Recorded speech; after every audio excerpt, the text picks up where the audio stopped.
Alright, guys, welcome back to Kentucky Route Zero, Act 3, Part 4, I think? Yeah, probably. Today we are continuing exactly where we left off. We have just talked to Xanadu, the computer that is going crazy, and it looks like our next option is to go and see if Donald has a way to fix the computer, or at least make it easier to understand, because I cannot read what it is trying to tell me. Alright, where is this guy? Wow, he is farther away than I thought. Okay, keep walking. There's Amy, that's not who we need. Where is he? Wait, we're going back down? Oh no, here he is. Alright, I thought we were leaving this place. So, you've seen it for yourself. What's left of it. Pretty busted. The chalky bones of a beautiful dream. But you can see what it once was, can't you? Can't you?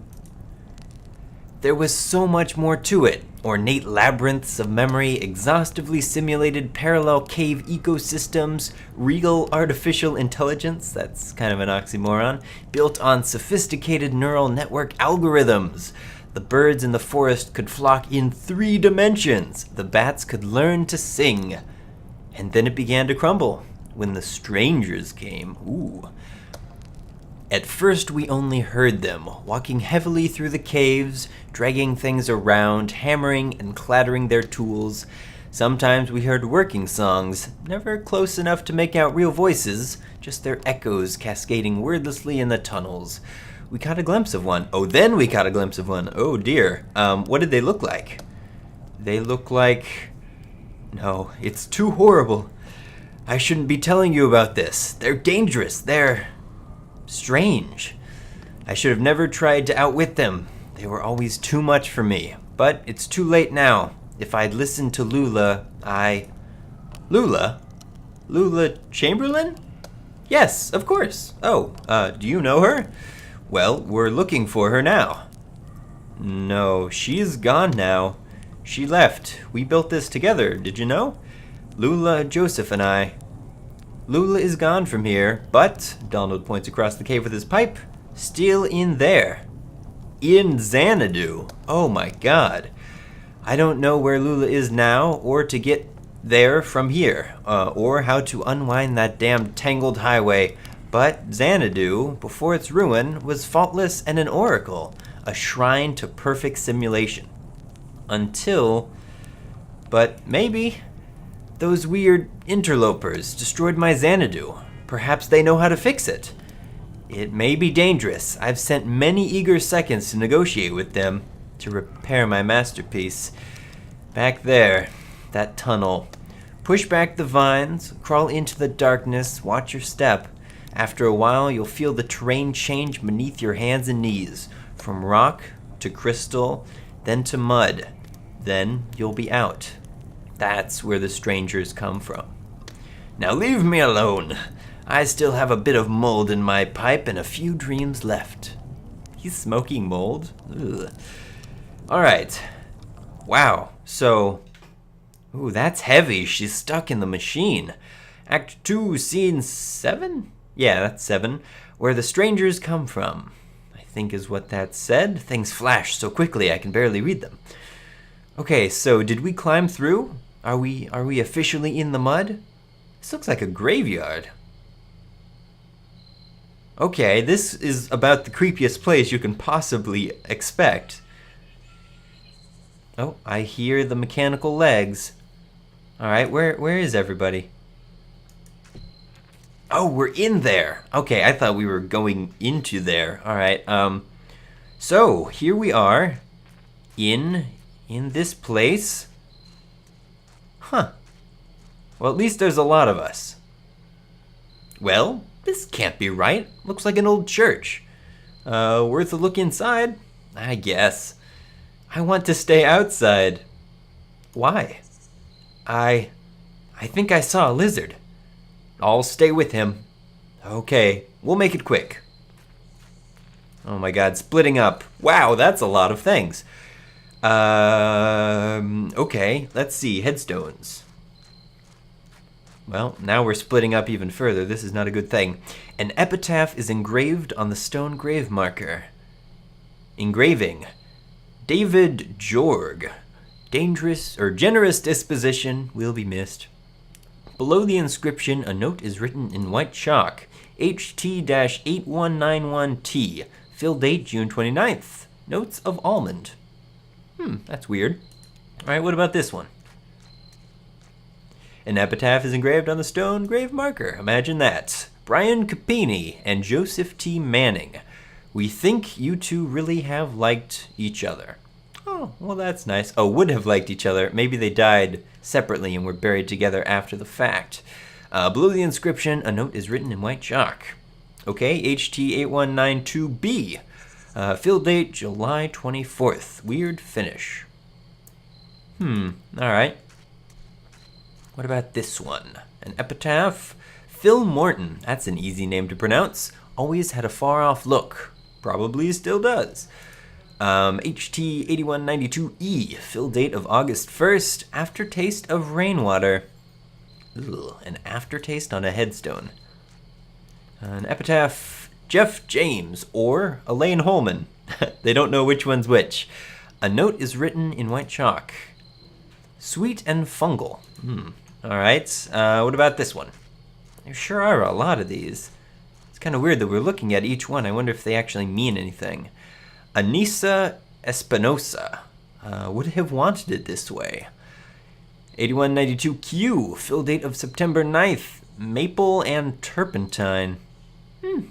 Okay, only two more. We're getting down to them. Epitaph Whit Behringer. Should have said something. Okay. So this is X. Fill date of November 1st. Sense of foreboding. Alright. Sense of foreboding. Unknown. Seemed reasonable. This is Y. Fill date of November 2nd. Easy on the nose. Okay, let's talk to Junebug again. Find any lizards? One, but it went under a rock. That's lizards for you. Why do you dress like a punk? A punk? Now what's a punk dress like, kid? Can you tell me? I dress like Junebug, specifically. I want to be specific. I think you are. It's the middle of the night, and here you are in a graveyard. Any other kid your age would be in bed. You've just got to make choices and own them. You think I was born this foxy? I came off the assembly line. Oh, that's right, she's a robot. I came off the assembly line about a half-foot shorter, and all gray, no eyes. They were going to have us clearing out the old mine. Doesn't matter what you look like under all that rock and water. A bunch of gray shadows shoveling and hammering invisibly at the walls, draining the tunnels. Johnny found some gear, an old tape player.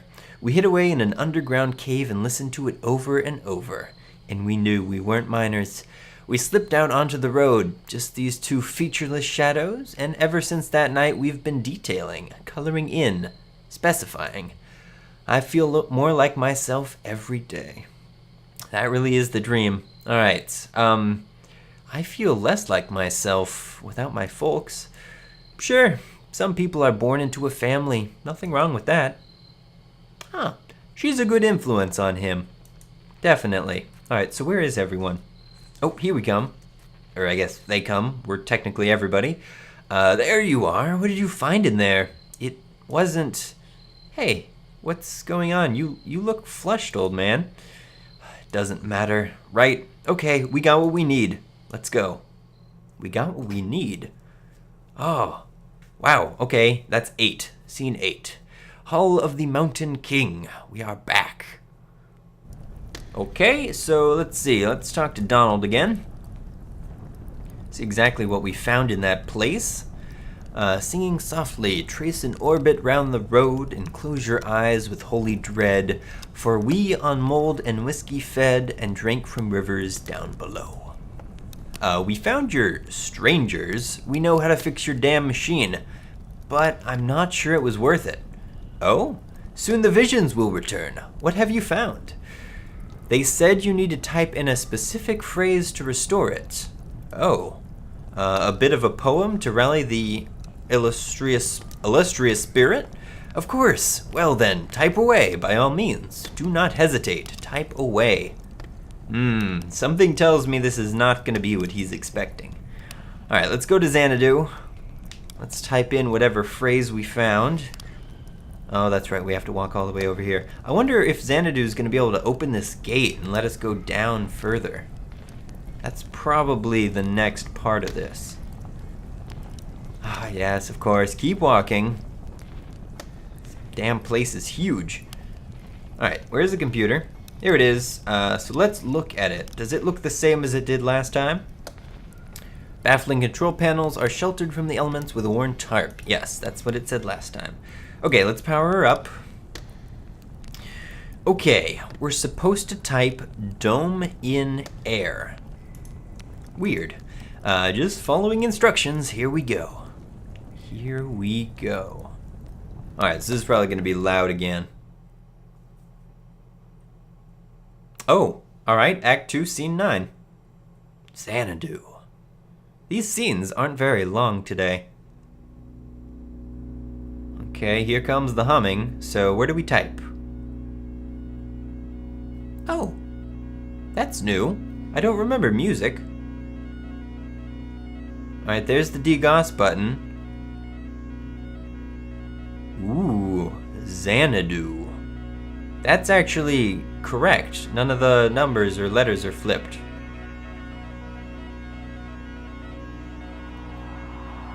At the end of road.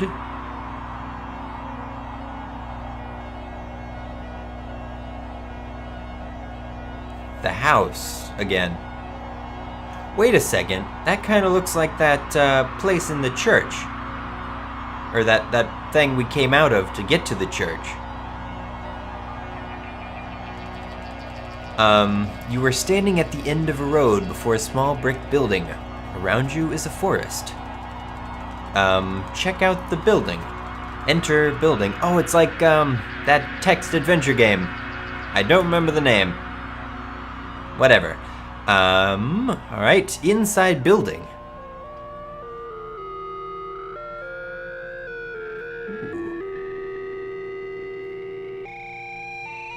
Oh, that is high-pitched. Okay, a lantern. Yeah, that looks like a lantern. You are inside the building, or a building, a storage shed for the National Park Service. There is a sensible, modern electric lantern nearby. Get the lantern. Typing get lantern. Taken. Alright, exit building. Enter forest. That's not something you can enter. Okay, just type a direction. So we're going north. In forest. Okay, so we can enter the forest, we just can't say enter forest. I guess that makes sense. Alright. You are in an open forest with a deep valley to one side. Can we climb a tree? Climb tree. I don't think much is to be achieved by that, okay? Can we dig a hole? Dig a hole. You can't see any such thing. Pretty limited vocabulary. Alright, south. You're in a forest. Hey, it's a maze. Oh dear. Choices. Alright, so we went north and then we went south, and we're still in the forest. That's not a good sign. Let us go west. You're in a forest. Lula is here, soldering replacement components in the small handmade radio.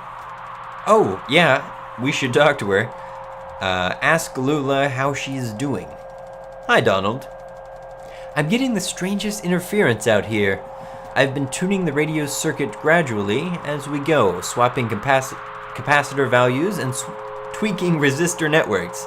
It was working for a while, but everything I can pick up sounds so distant and muffled. Lula hands you the radio. Well, maybe you'll have better luck. You're good at this stuff. Just don't forget to give it back. Okay. So let's go west again. You're in the forest. Joseph is here, tapping with a small stylus on a modified pocket braille slate. A small gray kitten, no more than a few weeks old, dozes comfortably on top of his backpack. Maybe he has something to say. Listen. Donald! I was just transcribing your footsteps. Sounded like... Joseph runs his finger along the index card he's been tapping on, from right to left. Long, weary song, drearily gone, dearly gone. You beat a melancholy shuffle through these woods. Donald, what? I don't understand. You've been noting down the sounds of the forest with an ear for speech and an inborn filter for poetry, I suppose. So maybe it's me being melancholy after all.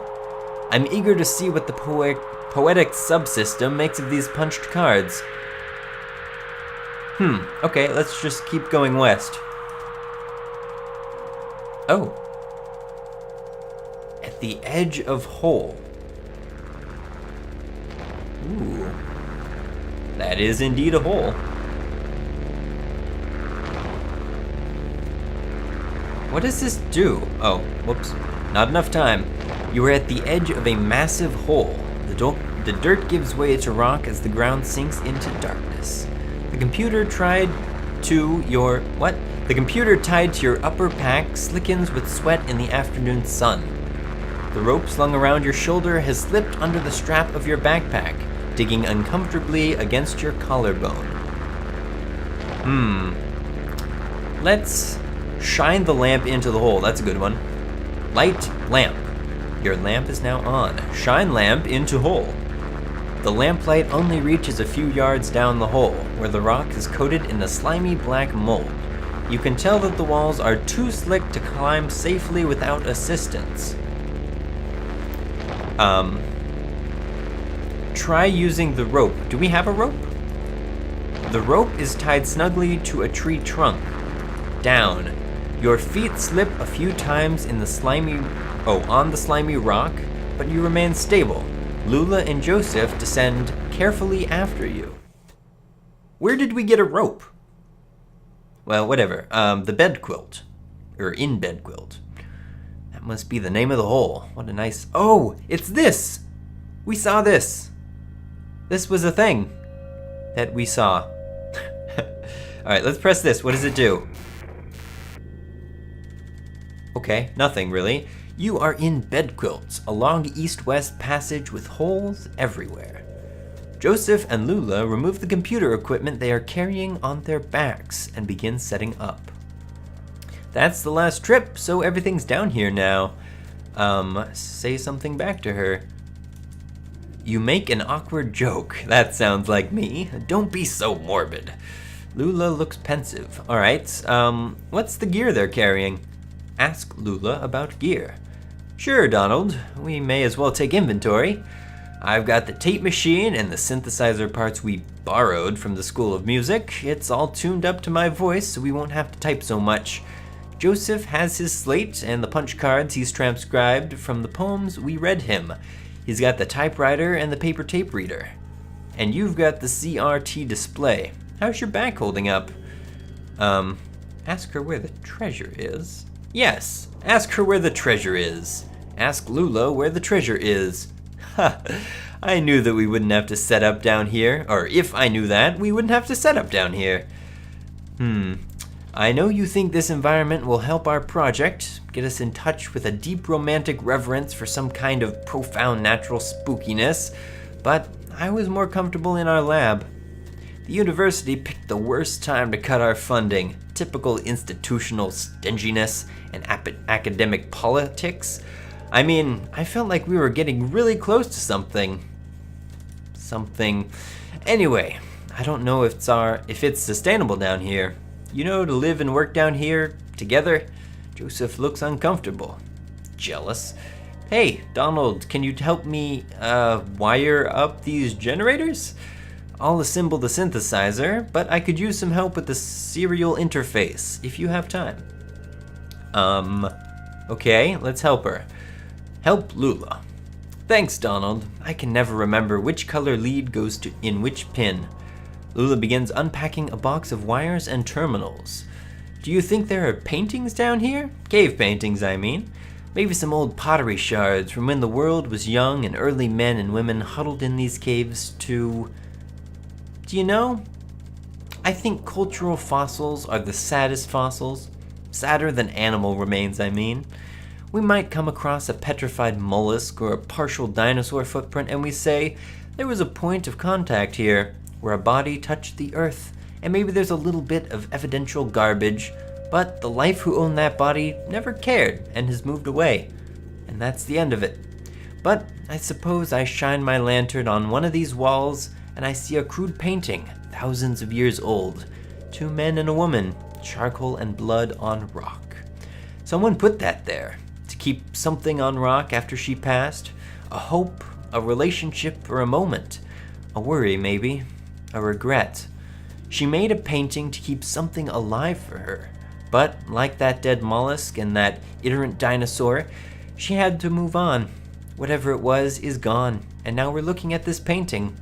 This dangling copy with no original. You are interrupted by the ominous echo of a grating, scraping sound from the east, louder than before. What the hell was that? Let's check it out. Uh-oh. This could be bad. In tunnels.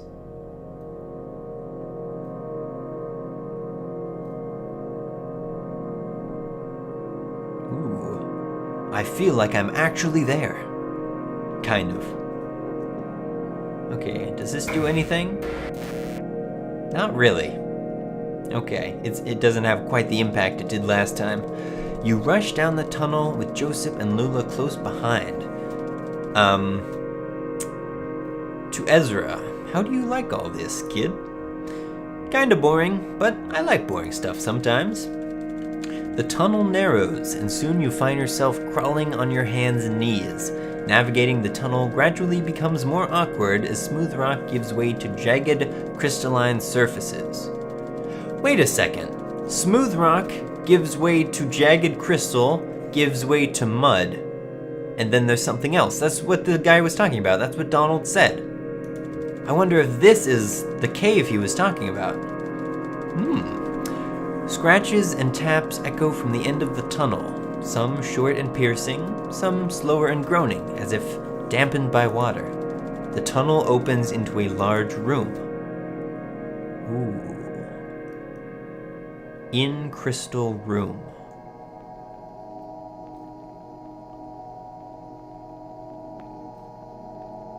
Huh, that's a person. Oh no, they're people. Okay, so this is maybe us? Or are these the people we followed? You are in a large, irregular chamber. The walls, floor, and ceiling are covered with crystalline projections. Strangers are here, scraping black mold from the crystals.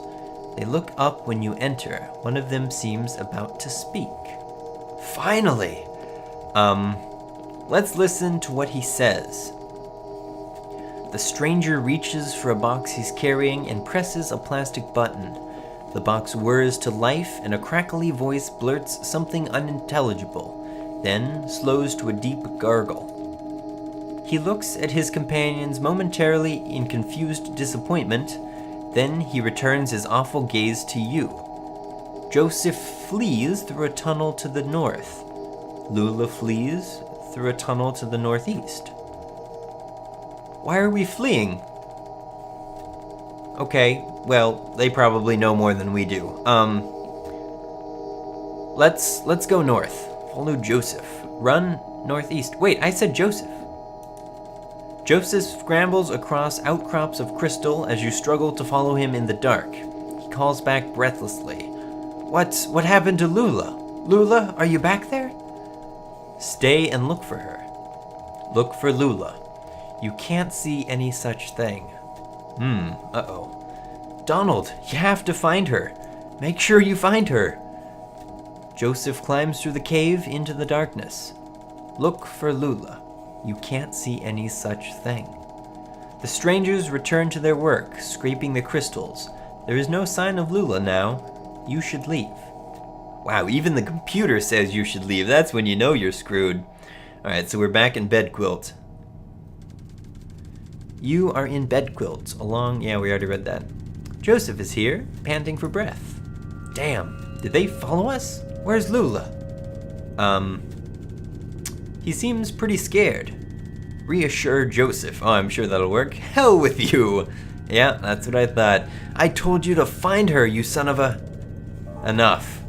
This is where she'll go, right? We'll wait for her. Here. She'll be okay. She's tougher than either of us. Well, may as well wait. Wait. Time passes. Joseph nervously pets the kitten in his coat pocket. Let's search for her. Typing search.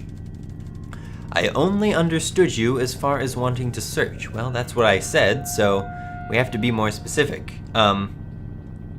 With the equipment. Yes, we brought equipment. Let's use that. Type search equipment. The various computer and audio equipment casts angular shadows into the tunnel as you scan slowly across the pile. Nothing. Okay, then let's search down one of the tunnels. Search tunnel. You select a tunnel at random. Your lantern illuminates several sets of footprints on the moldy cave floor, but they are impossible to identify. Lula climbs down from the rope still tied above.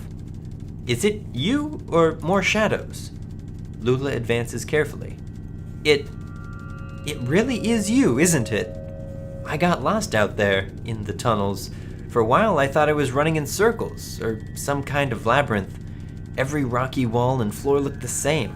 Finally, I ended up here. I hid out for a bit, waiting for you. I heard voices, but I wasn't sure. Not after what I've seen. Well, I was out there. I spent some time on the Zero. What? Why? Joseph, it's different than we've heard. It's like a real place. They pick up garbage, they deliver mail, they go to work and to church. My most vivid memory is a parade of images, like a walking dream or a slide lecture I never understand. A television, a scarecrow, a crystal, a feather, a sandwich, a CRT monitor, a bottle, an anchor. Joseph seems agitated. All of those things are the things we saw as well. We saw the feather, and we saw the anchor. We should find out what's up with Joseph. Ask Joseph what is up.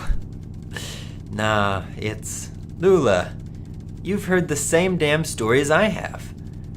There was a cathedral, Joseph, a cathedral. I'm not saying it's any ordinary highway, the cars that passed, the things that passed. Why, you've got to be so damn fascinated, Lula. Why, you've always got to. That's a weird way of phrasing that.